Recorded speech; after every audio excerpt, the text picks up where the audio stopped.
नमस्कार, शाम के 7 बजने को है। मैं हूं पंकज भार्गव। ब्रिटेन के नए वायरस की इंडिया में लैंडिंग हो चुकी है। पिछले कुछ दिनों में ब्रिटेन से भारत आए 6 यात्रियों में नए वायरस का संक्रमण मिला है। चिंता की बात यह है कि भारत लौटे बहुत से पैसेंजर्स एयरपोर्ट से लापता हो चुके हैं। अगर इन गायब यात्रियों में से किसी को नए वायरस का संक्रमण मिला तो बहुत बड़ी मुसीबत आ सकती है।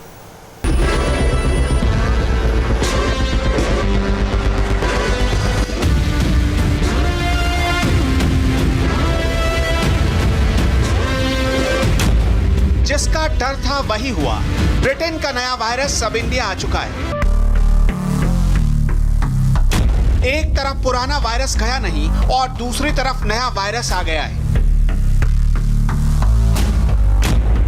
देश के 135 करोड़ लोगों को पहली वैक्सीन अभी मिलना शुरू भी नहीं हुई है, लेकिन उससे पहले नया स्ट्रेन आ गया। देश की सरकार के लिए ट्रिपल टेंशन का टाइम है। एक तरफ पुराना वायरस काबू में नहीं आ रहा है, लोगों को वैक्सीन लगनी शुरू भी नहीं हुई और ऊपर से ब्रिटेन का नया वायरस भारत पहुंच गया। नई रिपोर्ट के मुताबिक ब्रिटेन से भारत आए 6 लोग कोरोना पॉजिटिव पाए गए हैं। इनमें कर्नाटक में 3 मरीज, हैदराबाद और पुणे में एक मरीज की पहचान हुई है। पहली चिंता तो इस बात की है कि ब्रिटेन से लौटे ये 6 मरीज पिछले कुछ दिनों में कितने लोगों के संपर्क में आ चुके हैं। जैसे पहले हम वॉच कर रहे थे कि ये म्यूटेशंस हैं, ड्रिफ्ट हो रहा है, बदल रहा है स्वभाव इसका, उसको देख रहे थे। अब उसमें तेज गति लाई गई है with a special focus on the UK1 variant. तो एक साइंस की रिस्पांस है। इसके अलावा ICMR ने फैसला किया है कि जिन पेशेंट्स में ये देखा जाएगा उसमें डिजीज की फॉर्म में कोई कमी है, कम सीरियस है, ज़्यादा सीरियस है, ये एस्पेक्ट देखा जाएगा। अभी तक हमें जहाँ तक लगता है कि सीरियसनेस इफेक्ट नहीं होती, सिर्फ फैलती है तेज़ी से। लेकिन ये भी लीजिए कि बहुत कुछ फैल गया तो ICUs भरेंगे तो नुकसान होगा। तो उसमें कोई अच्छी बात ये नहीं है कि हम सो सकते हैं, आराम कर सकते हैं। तो हम अपने तरीके से भी इसके क्लिनिकल कोरिलेट्स को देखेंगे।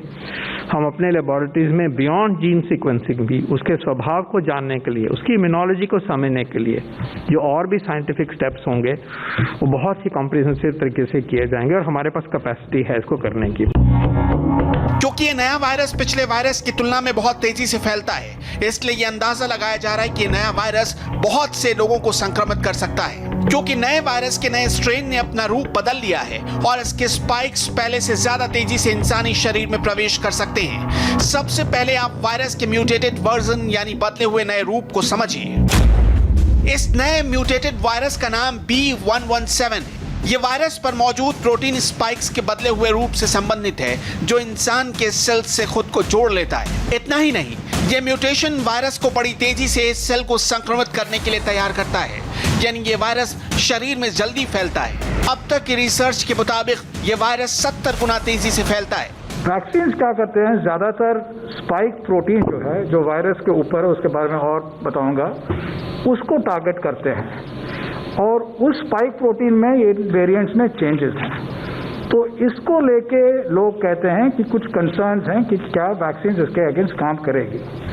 लेकिन वैक्सीन्स क्या करते हैं, हमारे इम्यून सिस्टम को एक बड़े वाइड रेंज प्रोटेक्टिव एंटीबॉडीज तैयार करते हैं। तो इन चेंजेस से वो पूरा रेपर्टवार जो है प्रोटेक्टिव एंटीबॉडीज का, वो काफ़ी है इनके खिलाफ काम करने के लिए। So the changes in the variants are not sufficient to make the vaccine ineffective. So this is the positive reassurance. Now, if you look at the surface of the SARS coronavirus, ये spike protein जो लाल में है उसमें देखें, उसमें इन variants UK और south Africa में बदलाव आए हैं। कैसे आए हैं? जैसे वायरस फैलती है दुनिया में, शुरू हुई वुहान, हुबई प्रोविंस चाइना से, सारी दुनिया में फैली, उससे वायरस में चेंजेस आते रहते हैं। ज़्यादातर चेंजेस वायरस को फ़र्क नहीं पड़ती, ना हमारे इन्फेक्शन पे फ़र्क नहीं पड़ती। कभी कभी ऐसा होता है कि वायरस में चेंजेस ऐसे आते हैं जिससे उसका इंटेंसिटी ऑफ ट्रांसमिशन या और प्रॉपर्टीज़ में बदलाव आ सके। इन UK और साउथ अफ्रीका के पॉपुलेशन में इन मामलों में कंसर्न आए हैं। किस तरह के कंसर्न है? Next slide. भारत में 6 मरीजों का मिलना और नए वायरस के फैलने की स्पीड से इस बात के संकेत मिल रहे हैं कि ये वायरस अभी कुछ और लोगों को अपना शिकार बनाएगा। लेकिन राज्य सरकारों के लिए चिंता की बात यह भी है कि ब्रिटेन से आए बहुत से मरीजों की जानकारी सरकार के पास नहीं है। ये लोग कहां हैं और कितने लोगों के संपर्क में आ चुके हैं, इसका कोई रिकॉर्ड नहीं। इन 3 राज्यों में पहला है पंजाब, जहां ब्रिटेन से पिछले कुछ दिनों में 3426 लोग आए हैं, लेकिन इनमें से सिर्फ 1000 लोगों की पहचान हुई है, जबकि 2426 लोगों को पंजाब का हेल्थ विभाग ट्रस्ट नहीं कर पाया है। इसी तरह महाराष्ट्र के पुणे में ब्रिटेन से आए कुल 542 लोगों में से 106 लोग अब भी लापता हैं। इसके अलावा राजस्थान में आए 17 लोगों की पहचान नहीं हो पाई है, जिससे सरकार की टेंशन बढ़ गई है। हालांकि एक्सपर्ट्स कह रहे हैं कि नए वायरस से घबराने की जरूरत नहीं है, लेकिन साथ में ये भी कह रहे हैं कि ये वायरस 70% तेज स्पीड से फैल रहा है। जाहिर है, जब ये नया स्ट्रेन इतनी तेज स्पीड से फैल रहा है तो खतरा भी तेजी से हमारी तरफ बढ़ सकता है। इसलिए जरूरी है कि आपको अपनी सावधानी और बढ़ानी होगी, वरना वायरस का नया स्ट्रेन कितना घातक साबित होगा, इसके बारे में फिलहाल कहना थोड़ा मुश्किल है। Public health response by the government, by the administration, उसमें कोई कोताही की कोई गुंजाइश नहीं है। हमारी टेस्टिंग उसी लेवल पे चलेगी, उसकी रिपोर्टिंग, ट्रैकिंग, ट्रेसिंग, ये सब उसी तेज गति से टेस्ट, ट्रेस, ट्रैक की जो हमारी पद्धति रही है उसमें कोई भी ढिलाई नहीं होगी। जहां क्लस्टर होगा अब भी वहां कंटेनमेंट जोन बनेंगे, वहां हाउस टू हाउस सर्च होगी। जो भी पॉजिटिव केस होगा वो आइसोलेट होगा, उसके जो कॉन्टैक्ट्स होंगे वो क्वारंटाइन होंगे, अलग होंगे। तो चेन्स ऑफ ट्रांसमिशन को हमने दबाना है, और आज कम नंबर है, हम ज़्यादा अच्छी तरह से दबा सकते हैं। इसमें कोई भी कमी की कोई गुंजाइश नहीं है, और ये इंस्ट्रक्शंस सब जगह पहुंचाई गई हैं, इसको हमें याद करना है। एक तरफ वायरस को खत्म करने के लिए पूरी दुनिया में वैक्सीनेशन की तैयारी चल रही है, और दूसरी तरफ ब्रिटेन का नया वायरस दुनिया भर में फैलने की तैयारी कर रहा है। एक तरफ वायरस से बचने की उम्मीद है तो दूसरी तरफ नए खतरे की आहट। पिछले कुछ दिनों में ये भारत में कोरोना की कम होती रफ्तार और वैक्सीनेशन के डबल अटैक से वायरस का खत्म होना माना जा रहा था, लेकिन ब्रिटेन के नए वायरस ने हर हिंदुस्तानी की नींद उड़ा कर रख दी है। लेकिन पिछले 2 महीने के अंदर ये वायरस दुनिया के इन 14 देशों में पहुंच चुका है। यूरोप से लेकर अफ्रीका तक, एशिया से लेकर ऑस्ट्रेलिया तक पहुंच चुका है। Bharat, Italy, Denmark, Netherlands, Australia, Sweden, France, Spain, Switzerland, Germany, Canada, Japan, Lebanon और सिंगापुर सब इसकी चपेट में आ चुके हैं। भारत के लिए चिंता इस बात की है कि ब्रिटेन से बहुत से यात्री भारत आ चुके हैं, और इनमें 6 यात्री अपने साथ नया वायरस ला चुके हैं। दुनिया भर के वैज्ञानिकों के सामने अब ये नया चैलेंज है कि नए स्ट्रेन को किस तरह खत्म किया जाए, क्योंकि जिस तरह वायरस ने अपना म्यूटेशन बदला है, उस हिसाब से अब तक तैयार वैक्सीन किस तरह से स्ट्रेन को खत्म कर पाएगी। ब्रिटेन के NHS यानी नेशनल हेल्थ सर्विस के मुताबिक नए स्ट्रेन के जेनेटिक कोड में अब तक 17 बदलाव हो चुके हैं। इनमें से 6 स्ट्रेन से तो ज्यादा फर्क नहीं पड़ने वाला, लेकिन बाकी बदलावों का असर वायरस को और खतरनाक बना सकता है। सबसे गंभीर बात है वायरस के स्पाइक पे म्यूटेशन यानी बदलाव होना, क्योंकि ये स्पाइक वायरस पर कील की तरह चिपके होते हैं और इंसान के शरीर में प्रवेश करने में मदद करते हैं। नए स्ट्रेन को लेकर दुनिया की 3 बड़े वैक्सीन फाइजर, मॉडर्ना और एस्ट्राजेनेका का दावा है कि नए वायरस पर भी वैक्सीन का असर रहेगा, लेकिन ये असर कितना होगा ये वैक्सीनेशन के बाद ही पता चल पाएगा। लेकिन तब तक वैक्सीन पर भरोसा करना ही होगा, क्योंकि उसके अलावा दुनिया के पास दूसरा कोई ऑप्शन नहीं है।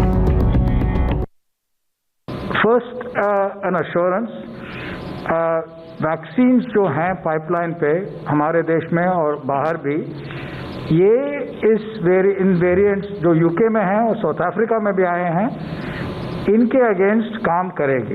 तो एक इम्पॉर्टेंट अश्योरेंस है कि इस स्टेट पे वैक्सीन के बारे में फिक्र करने की अभी जरूरत नहीं है। कोरोना वायरस से बचने के लिए आप अब तक जो सावधानी रखते आए हैं, बस उन्हीं पर विशेष ध्यान रखने की जरूरत है। मास्क पहनिए, सोशल डिस्टेंसिंग के साथ कोई समझौता मत करिए, समय समय पर हाथ धोते रहें और अपने आसपास सैनिटाइजर का इस्तेमाल करें, वरना एक गलती नए वायरस का शिकार बना सकती है। तीसरी रिस्पांस है जो हम सब की रिस्पांस है, पब्लिक की response, science response, public health response by the health system and the pandemic control system, and thirdly response by the people, public response. उसमें भी बहुत ज़रूरत है कि हम अपने जो कोविड अप्रोप्रिएट बिहेवियर हैं, जो हमारे स्वभाव हैं, जिनकी वजह से इतना फर्क पड़ा है। मास्क पहनने की बात है, हाथ धोने की बात है, दूरी बनाए रखने की बात है, और जैसे हम अभी तक बातचीत करते रहते हैं हर बार कि अपने एल्डरली को बचाना है। हमने अभी देखा कि मोर्टेलिटी जो है वो बुजुर्गों में ज़्यादा होती है, उनको बचाना है। आयुष के प्रोडक्ट्स इम्यूनिटी देते हैं, उनको अपनाना है। आरोग्य सेतु को अपनाना है।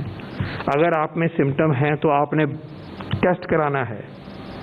ये यूके का वेरिएंट भी हो सकता है, बच के रहिए। और अगर आप कांटेक्ट हैं किसी पॉजिटिव केस के तो आपने घर बैठना है जब तक ये साफ नहीं हो जाता कि आप सेफ हो।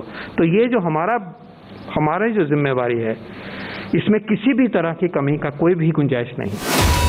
भारत में नए कोरोना वायरस की दस्तक और नए साल में वैक्सीनेशन की तैयारियों के बीच अच्छी बात यह है कि देश में कोरोना संक्रमण की रफ्तार कम हो रही है। हालांकि भारत में कोरोना की कम होती रफ्तार एक बहुत बड़ी राहत की खबर लाई है। पिछले कुछ दिनों में देश में कोरोना के केसेस की संख्या भी कम हुई है। पिछले 3 महीनों के एक्टिव केसों की बात करें तो 28 अक्टूबर को देश में 6,03,000 मामले थे, जो 28 नवंबर को घटकर 4,55,000 हो गए। इससे ठीक 1 महीने बाद ये आंकड़ा 2,69,000 पर आ पहुंचा। कोरोना की लड़ाई में ये आंकड़ा बहुत बड़ी उम्मीद लेकर आया है। एक्टिव केसेस हैं देश में, वो 6 महीने के बाद 2,70,000 से कम हो गए हैं और लगातार घट रहे हैं। देश में जो क्यूमुलेटिव पॉजिटिविटी रेट है वो 6% हो गया है, और यदि पिछले सप्ताह का पॉजिटिविटी रेट देखें तो वो केवल 2.25% है। लास्ट जो डेली न्यू केसेस हैं वो देश में 17,000 से भी कम हो गए हैं 6 महीने के बाद। तो हम आपको दिखा रहे हैं कि 25 जून को 16,922 मामले थे देश में, और अब 16,432 मामले रिपोर्ट किए गए। तो जो प्रतिदिन मामले रिपोर्ट किए जाते हैं उनके ग्राफ में निरंतर डिक्लाइन या डिक्रीज देखा जा रहा है। अगर इसी रफ्तार से संक्रमण में कमी आई तो अगले कुछ महीनों में कोरोना से चल रही लड़ाई जीत में बदल सकती है। लेकिन तब तक आपको ब्रिटेन के नए वायरस से सावधान रहना होगा और नए साल तक वैक्सीन का इंतजार भी करना होगा। उधर मध्य प्रदेश में लव जिहाद के खिलाफ शिवराज के ऑर्डर पर क्यों भड़के ओवैसी, बताएंगे ब्रेक के बाद।